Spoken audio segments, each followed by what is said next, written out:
The Rams now have the same exact record as the Arizona Cardinals. And you take a look at the NFC standings right now, and the Arizona Cardinals are all the way down at 4 after being all the way up at 1 for about a month and a half.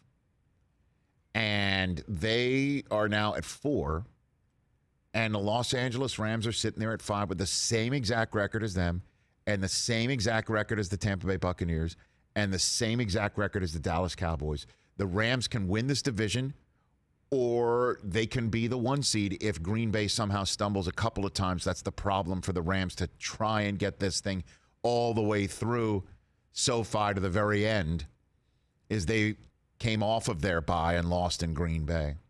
And I just don't see how Green Bay's losing 2 out of their last 3 the way that their quarterback is playing. But the Rams can win a division and can host a game in SoFi Stadium and can host maybe a couple of games in SoFi Stadium. And look out if that happens as well. Whoever wins that division is going to be a tough out. A tough out. And part of why the Rams are a tough out is the same exact reason why the Colts are going to be a tough out. Because they have a player who is playing his position so far above what most others can do by playing the position, having an all-world year at the position, just like Jonathan Taylor is having as a running back. And you could say a running back can affect a game more than a wide receiver, because a wide receiver is far more dependent in getting the football instead of having it just jammed in his stomach. A quarterback's got to find him. What Cooper Kupp is doing right now is off the charts. Number 10 in your Rams program, number 1 in your heart. He is lighting it up. He is going to be a Triple Crown winner at the receiver position. He is going to do this. He is in first place currently right now in terms of receptions. He set the Rams receiving reception record last night, breaking Isaac Bruce's record. He leads the league in receiving yards by a couple hundred right now, and he also leads the league in receiving touchdowns. The last to do it was Steve Smith Sr. a few years ago. Jerry Rice has done it. Cooper Kupp's going to do it. What a year.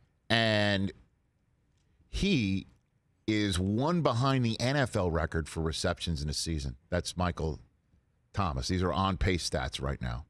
Okay? He's on pace. He's 1 behind the record.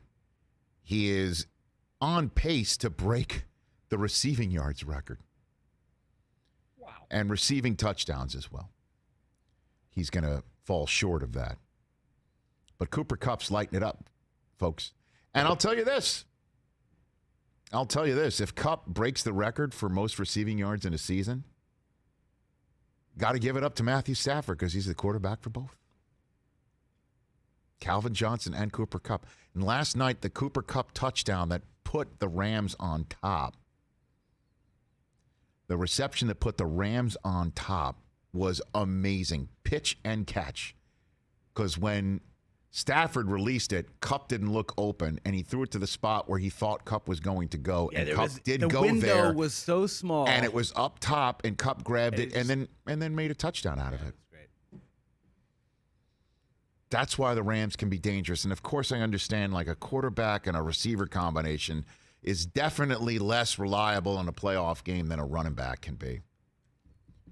But Kupp's doing it. And anybody who's got Jonathan Taylor and Cooper Kupp on your fantasy team, call in if you're not in first place, because I'll give you a hug.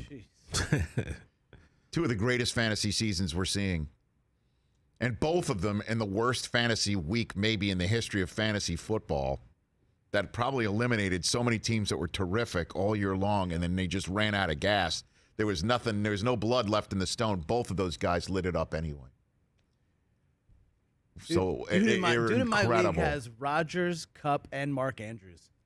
Oh, that's got to be good enough for the dub, right? Yeah. Hey, you watched all the way to the end. Thanks for that. Watch more right here.